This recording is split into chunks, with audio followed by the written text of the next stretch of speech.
لان الحاجه ديت لو اتثبت في قلب اللحمه في العيد بتبوظ اللحمه. السلام عليكم، معاك اخوكم خالد الجزار. قبل ما نبدا الفيديو، اللي يصلي على الحبيب قلبه يطيب عليه الصلاه والسلام. عنواني اللي حابب ينورني شبرا الخيمه، ابراهيم بيه، شارع الروضه، عند عربيات الجيب. رقم التليفون هتلاقوه تحت في الوصل. عملت لكم فيديو قصير على الضرنه. الفيديو ده جاب 3 مليون. كتبتوا لي في الكومنتات عاوزين نعرف مكان الضرنه دي بتطلع فين، عشان لما نذبح في العيد نبقى عارفين اماكنها.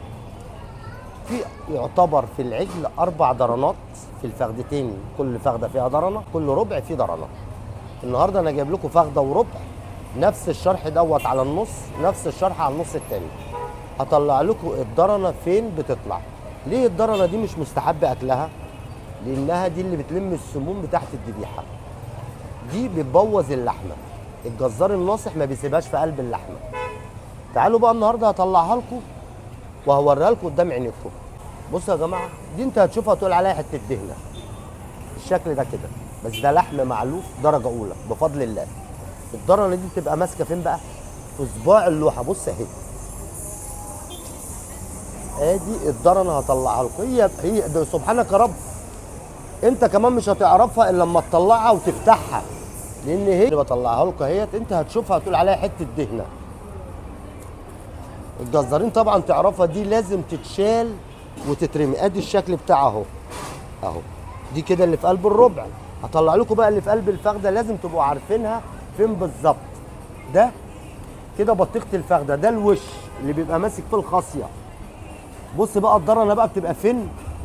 بتبقى ورا الوش اهي. بص يا بردك مكسيه بحته دهنه. يا عم خالد، يا دي كده تبوظ اللحمه. دي لو قعدت لغايه بالليل بتريح في قلب اللحمه. ادي الضرنه اهي بطلعها لكم. حاجه صغيره دي بقى، بصوا عامله ازاي. ده طلبا على طلباتكم، عاوزين تعرفوا هي فين بالظبط. ورا وش الفخده ضرنه، في كل فخده ورا صباع اللوحه بيبقى فيه ضرنه. الضرن ده في الصيف بيسمع في قلب اللحمه وبيريحها. ليه؟ ده اللي بيلم السموم اللي في قلب الذبيحه. بتبقى ورا وش الفخده اهي، تحت النسر بتاع الموزه. احفظوا الفيديو دوت وشيروه عشان غيرك يستفاد منه لما يذبح في العيد. دي بقى اللي الدكتور بيكشف عليها في السلخانه. لا سليمه الذبيحه بتطلع، ما لقاهاش سليمه بتتعدم. الدكتور ما بيعرفش الذبيحه دي كلها عيانه ولا مش عيانه الا من الضرنه دي.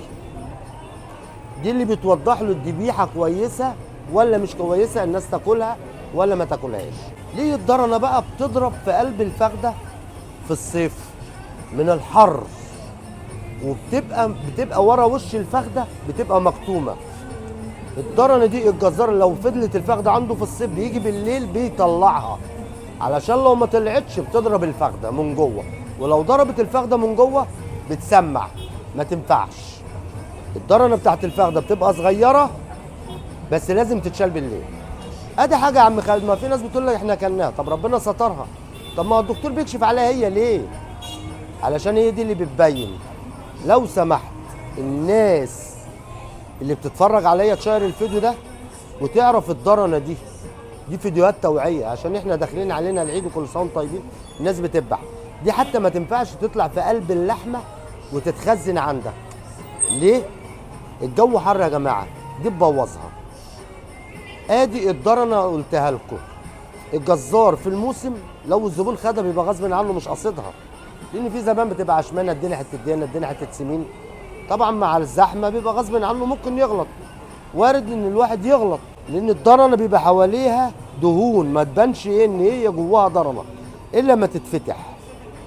ادي شكل الضرنه عامله زي البلد. الفيديو طويل تعرفوا مكان الضرن فين بالظبط. ادينا عملت لكم على الربع والفخده.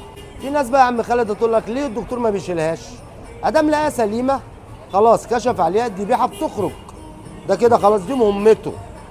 انما المهمه الثانيه لو لقى مؤاخذه العجل ده عيان، كشف عليه وعرف ان هو عيان، بيتعدم. ادام اتعدم ما يصلحش البني ادمين. منه الفيديو اللي جاي هعرفكم العجل بياخد في انهي اماكن الحقن، اقول لكم في انهي حته بياخد العجل حقن. استنوني الفيديو القادم ان شاء الله. عجبك الفيديو كومنت حلو وشيره. شعارنا عسل سكر شربات مانجا، واللي يصلي على الحبيب قلبه يطيب عليه الصلاه والسلام.